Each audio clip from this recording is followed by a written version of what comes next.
Hi, and welcome back to another episode of Anything Science. I know the last time when we had this discussion, I was planning to get the video out about a couple of weeks into January of 2024. But a lot has changed since then, and I'm glad to announce that we've now moved also to a video section with YouTube up and the channel description below.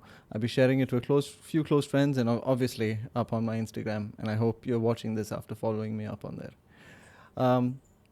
Happy to have you on here, and today we'll be moving on from the last episode where we discussed about Mendelian inheritance, where we spoke loads and loads about inheritance patterns, Mendel's experiments, and now I'm happy to announce we'll be moving on to the discovery of the nuclein. At the end of this episode, you will find out what it came to be known as, or what we call it today.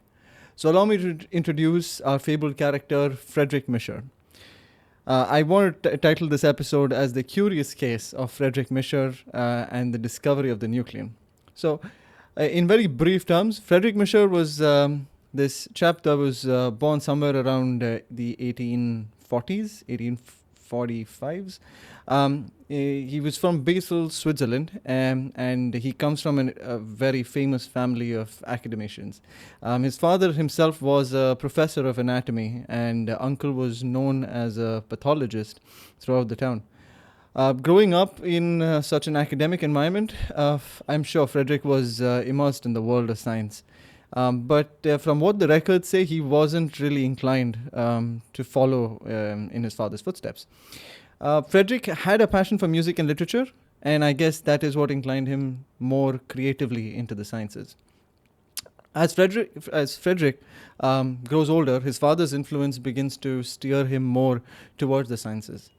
His father, Wilhelm Miescher, was strict but a loving man, and believed that a career in medicine and research would be more stable and prestigious. Friedrich reluctantly did agree to pursue a medical career, but he promised himself that he would never lose his love for the arts. As he grew older, he enrolled himself at the University of Basel, where he excelled in his studies. And I bet he was a very diligent student, considering the achievements he's made. Known for his very meticulous attention to detail and his insatiable curiosity. But despite his initial reservations, he found himself drawn to the mysteries of the human body, to the anatomy of the human body. His professors had recognized this potential and encouraged him to pursue further research. The turning point for Friedrich Miescher arrives somewhere around the end of the 1860s. Friedrich completed his medical degree and began working under the guidance of Felix Hoppe-Seyler. He was a pioneering biochemist at that time at the University of Tübingen in Germany. This move would prove to be a crucial point in Friedrich's life. For Hoppe-Seyler, he was a brilliant mentor, and his laboratory was at the forefront of biochemical research at the time. It was at this point that science was ignited. Hoppe tasked Friedrich with investigating the composition of white blood cells. This assignment would lead to Friedrich down a path that would forever change the course of scientific history. WBCs, or the white blood cells, were difficult to study due to their small size and the complexities of their internal structures. For Friedrich, however, he was undeterred by it. He approached the task with the same meticulous attention to detail that had characterized his entire academic career. For Friedrich, the biggest struggle here was finding a reliable source of white blood cells, and he found it in the most unexpected places. The pus-filled bandages of surgical patients, of patients who've either come from war, who've been diagnosed with disease, that was it. That was where he found what the white blood cells he needed, pus. It was repugnant, but it was rich in white blood cells.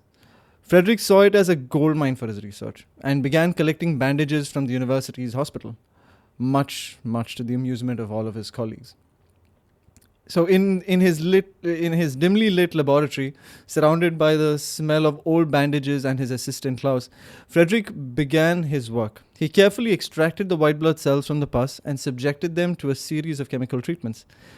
He was determined to isolate and identify the various components within the cell. But after months of painstaking work, Friedrich made a startling discovery, something he wasn't initially expecting to find. Within the nuclei of the white blood cell, he found a substance that was unlike anything he had seen. It was not like the structure of a protein, nor was it a carbohydrate.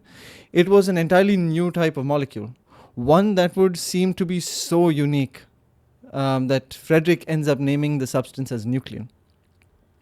Now, with regards to Friedrich's discovery, this was groundbreaking. But obviously, it is because he's not been able to correlate what nuclein is. It's something new that does not match the description of anything that he's found so far. It is not that it is immediately recognized and accredited in that era as well. So in the 19th century, the scientific community was entirely focused on proteins and enzymes, which were believed to be the molecules of life. Nuclein, with its strange properties and high phosphorus content, did not fit neatly into the existing framework of biochemical knowledge. Regardless, Friedrich was convinced that nuclein was important. He conducted another series of experiments to characterize its properties, but he found that nuclein was rich in phosphorus and contained a mixture of acidic and basic components. It was very interesting for him. He discovered that nuclein was present in the cells of all living organisms, suggesting that it played a fundamental role in life. But despite these findings, Friedrich struggled to gain a recognition for his work. His mentor, Hopseler, supported him, but many of the colleagues were very, very skeptical. The scientific community was slow to accept new ideas. I'm pretty sure it must be slower then, not as slow as today, but they did ensure to challenge Friedrich's beliefs, as did Friedrich, who challenged the established and existing dogma. So the road to recognition for Friedrich continued with his research on nuclein. He faced a lot of obstacles. Funding was scarce, his work was often overshadowed by more popular research topics. Undeterred, he persevered. Driven by his belief in the importance of his discovery, in 1871, Friedrich published his findings in Hopseler's journal, which I, for the life of me, cannot pronounce. If I can find a German audience who can pronounce this correctly, I would be more than happy to add this on in the comments. The paper was met with a lot of interest. Limited still in contrast to all the existing literature, but it did catch the attention of a few forward-thinking scientists. Among them was Albrecht Kossel, a young biochemist who would later build on Friedrich's work to advance our understanding of nucleic acids. But as the years passed, Friedrich's health began to decline as well. He suffered from chronic respiratory problems, likely exacerbated by the harsh conditions in his laboratory.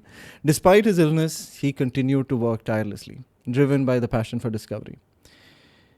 Here, I wanted to also add a little bit of a note to another character that comes around in the life of Friedrich Miescher. It's a person called Wilhelm Schwindler.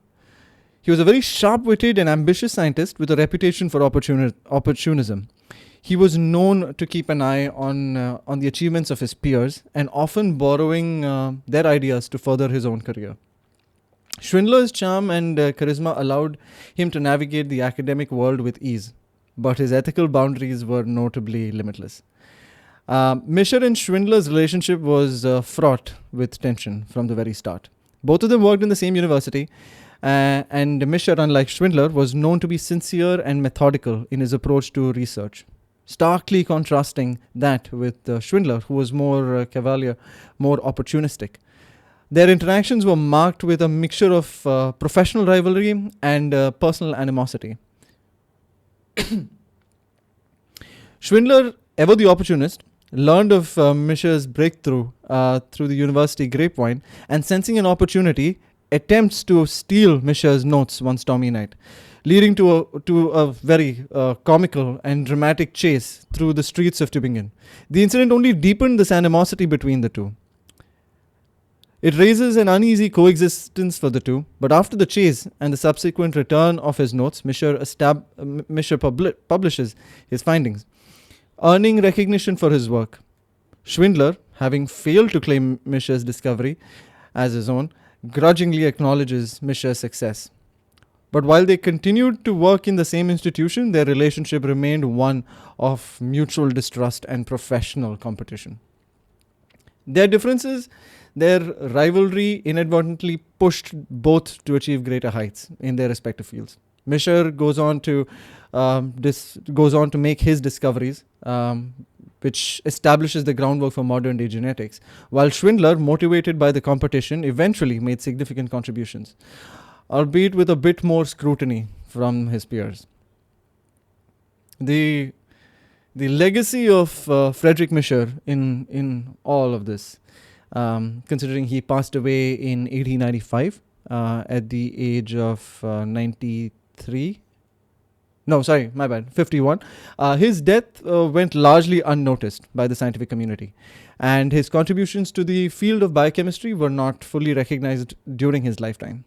The pains of being a scientist, I assume. But regardless, the seeds had been planted and would eventually bear fruit. In the early 20th century, scientists began to uncover the true significance of the nuclein. The substance that Friedrich had discovered was none other than the DNA, the molecule that carries the genetic instructions for all living organisms. It took decades for the scientific community to fully appreciate the importance of the DNA, but Friedrich's work laid the foundation for this revolutionary understanding. And Albert Kossel, the name I mentioned before, along with a few other researchers, built up on Friedrich's findings, leading to the identification of individual components of the nucleic acids and the elucidation of their structure. In 1953, James Watson and Francis Crick famously described the double helix structure of the DNA, a discovery that would not have been possible without Friedrich's pioneering work. And similarly, Miescher and Schwindler's story stands as a testament to the complex dynamics of scientific discovery. Their relationship, marked by rivalry and conflict, also fueled their respective pursuits of knowledge. But in the end, their contentious interactions highlighted the importance of integrity in science and the unpredictable nature of innovation. Today, Friedrich Miescher is celebrated as a pioneer of biochemistry and molecular biology. His discovery of the nuclein was a critical first step in unraveling not just the mysteries of genetics, but also of heredity. The laboratory where he made his discovery, the University of Tübingen, is now a site of historical significance. Modern scientists and historians recognize the importance of Friedrich's work, and his story is taught in classrooms around the world. His dedication, curiosity, and perseverance serve as an inspiration to new generations of researchers. I don't know how much of a better way I can end this. But if I have to find a way, I'd say Friedrich Miescher's life was a life of testament to the power of curiosity and the pursuit of knowledge. Despite facing numerous challenges and setbacks, he remained committed to his research and never lost sight of the importance of his work. His discovery of nuclein wasn't intended to be in search of the nuclein. It was an accidental finding. But it opened the door to a new era of scientific understanding, one that continues to shape our world today. And as we reflect on Friedrich's legacy, we are reminded of the importance of supporting and nurturing the curiosity of young scientists. The next great discovery may come from the most unexpected places, just as the nuclein was found in the pus-filled bandages of surgical patients. Friedrich Miescher's story is a powerful reminder that science is an adventure, and the pursuit of knowledge is a journey worth taking. Thank you so much for joining me on this episode, and stay tuned for the next episode where we discuss about mitosis and meiosis. Don't forget to like, follow, subscribe, and share. You can find more content up on Spotify and Blogspot. Thank you so much. Bye-bye.